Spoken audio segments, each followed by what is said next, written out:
आज का Bible study का विषय है रूत की पुस्तक। आज हम रूत की पुस्तक के विषय में सीखेंगे जो बाइबल की 8वीं पुस्तक है। हमने न्यायियों की पुस्तक में सीखा था कि रूत की पुस्तक भी न्यायियों की पुस्तक का ही भाग है, लेकिन रूत की पुस्तक को अलग कर दिया गया है। रूत की पुस्तक की घटना न्यायियों के समय में घटी हुई घटनाओं में से एक है। रूत एक मोआबी स्त्री है जिसका विवाह एक इस्राएली पुरुष से हो जाता है। तब आगे रूत के साथ जो सारी बातें घटी उनका वर्णन इस पुस्तक में मिलता है। रूत की पुस्तक प्रेम और निष्ठा से भरी हुई पुस्तक है जिससे हम परमेश्वर के प्रति प्रेम और निष्ठा के विषय में सीख सकते हैं। इस पुस्तक से हम सीखते हैं कि कैसे परमेश्वर पर निर्भर रहना है। न्यायियों की पुस्तक में हमने घोर विपत्तियों को देखा था जो परमेश्वर के चुने हुए पर आती है, जब उन्होंने परमेश्वर को भूलकर उसके विरोध में पाप किया था। और फिर हमने यह भी सीखा था कि कैसे परमेश्वर उनको ताड़ना देता है और उसके साथ साथ उन्हें बचाता भी है। लेकिन रूत के पुस्तक की घटना उस आशीष को दर्शाती है जो एक अन्य जाति स्त्री को प्राप्त हुई थी, क्योंकि रूत एक मोआबी स्त्री थी। लेकिन रूत ने इस्राएल के परमेश्वर की शरण ली थी, इसलिए वो परमेश्वर के विश्वास योग्य लोगों में से एक थी। परमेश्वर ने अपने इकलौते पुत्र यीशु मसीह को हम सबके पापों के लिए बलिदान किया। यूहन्ना 3:16 लिखा है, क्योंकि परमेश्वर ने जगत से ऐसा प्रेम रखा कि उसने अपना इकलौता पुत्र दे दिया, ताकि जो कोई उस पर विश्वास करे वह नाश ना हो परंतु अनंत जीवन पाए।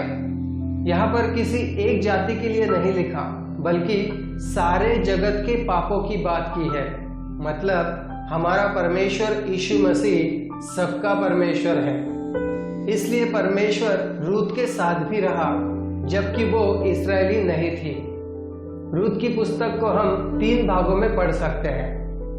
पहला अध्याय वचन 1 से 22 तक, इसमें नाओमी का रूत के साथ बेथलेहम लौटने का वर्णन मिलता है।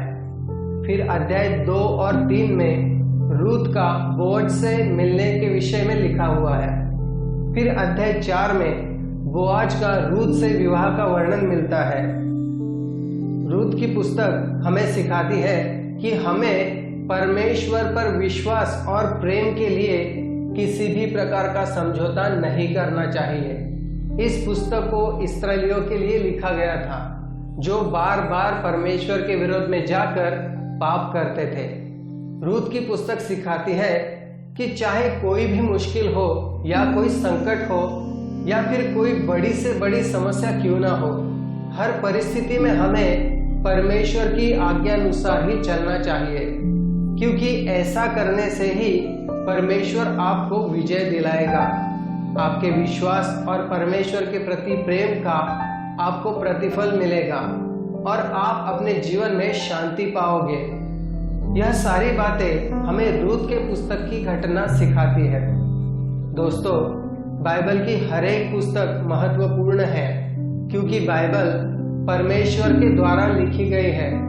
जैसे कि दूसरे तीमुथियुस 3:16 में लिखा है कि संपूर्ण पवित्र शास्त्र परमेश्वर की प्रेरणा से रचा गया है और उपदेश और समझाने और सुधारने और धार्मिकता की शिक्षा के लिए लाभदायक है। और परमेश्वर ने बाइबल में उतना ही लिखवाया है जितना कि हम मनुष्यों के लिए आवश्यक है। इसलिए यूहन्ना की पुस्तक अध्याय 21:25 कहता है कि और भी बहुत से काम है जो यीशु ने किए, यदि वे एक एक करके लिखे जाते तो मैं समझता हूँ कि पुस्तकें जो लिखी जाती वे जगत में भी ना समाती। इसीलिए जितना हमारे लिए आवश्यक है उतना ही लिखा गया है और हमें भी वही सीखना है जो लिखा है। रूत की पुस्तक में हमें बहुत सारे प्रभावशाली वचन पढ़ने को मिलते हैं। जैसे कि रूत की पुस्तक अध्याय 1 और वचन 16 में लिखा है, रूत बोली, तू मुझसे यह विनती ना कर कि मुझे त्याग या छोड़कर लौट जा, क्योंकि जिधर तू जाएगी उधर मैं भी जाऊंगी, जहां तू टिके वहां मैं भी टिकूंगी। तेरे लोग मेरे लोग होंगे और तेरा परमेश्वर मेरा परमेश्वर होगा।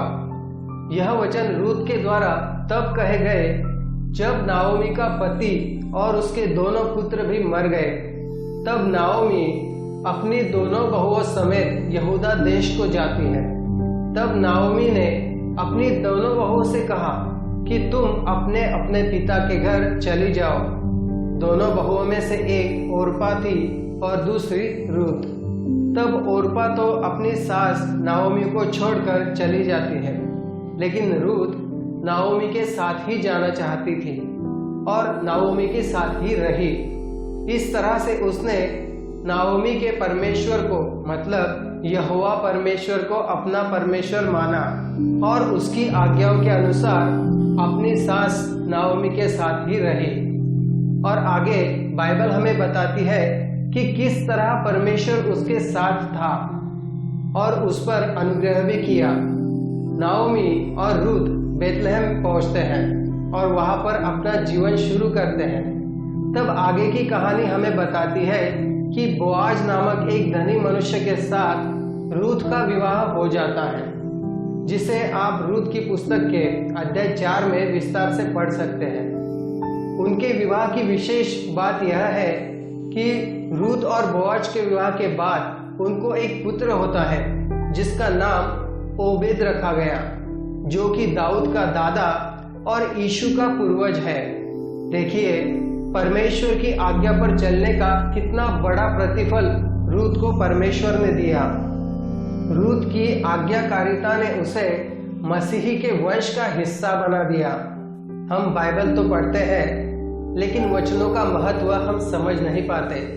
रूत की पुस्तक में परमेश्वर के प्रति आज्ञाकारी होने का कितना बड़ा प्रतिफल रूत को मिला।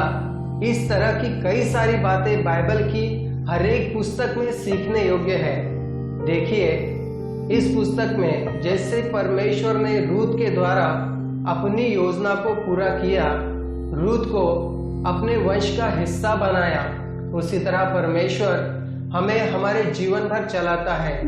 और जो कोई भी उसकी आज्ञाओं पर चलता है, परमेश्वर उस मनुष्य को अपनी संतान बनाता है, जैसे कि परमेश्वर ने रूत को यीशु मसीह का पूर्वज बनाया। मत्ती का अध्याय 1 और वचन 5 लिखा है, सलमोन और राहाब से बोआज उत्पन्न हुआ और बोआज और रूत से ओबेद उत्पन्न हुआ और ओबेद से ईशई उत्पन्न हुआ। और आगे वचन 6 में हम पढ़ते हैं कि ईशई से दाऊद राजा उत्पन्न हुआ, मतलब रूत का पुत्र ओबेद दाऊद का दादा था। रूत की पुस्तक एक गुणी स्त्री का आदर्श है, जैसे नीतिवचन 31 का 29 में लिखा है कि बहुत सी स्त्रियों ने अच्छे अच्छे काम तो किए हैं, परंतु तू उन सभी में श्रेष्ठ है। नीतिवचन अध्याय 31 में एक गुणी स्त्री के विषय में बताया गया है, जिसे आप पढ़ सकते हो। दोस्तों, रूत की पुस्तक से एक विश्वास योग्य स्त्री के विषय में हमने सीखा। फिर परमेश्वर के प्रति पूर्ण विश्वास के प्रतिफल के विषय में हमने सीखा। अगर हम परमेश्वर की आज्ञा मानकर उसके अनुसार चले तो परमेश्वर हमारे जीवन से उसकी योजना अवश्य पूरी करता है। तो दोस्तों, बाइबल को पढ़ते रहिए ताकि विश्वास में मजबूत हो जाए और परमेश्वर की आज्ञाओं पर चलते रहे ताकि परमेश्वर की संतान कहलाए। हमारे अगले बाइबल स्टडी के संदेश में हम पहले शमूएल की पुस्तक के विषय में सीखेंगे। इन वचनों के द्वारा परमेश्वर आपको आशीष दे। आमीन।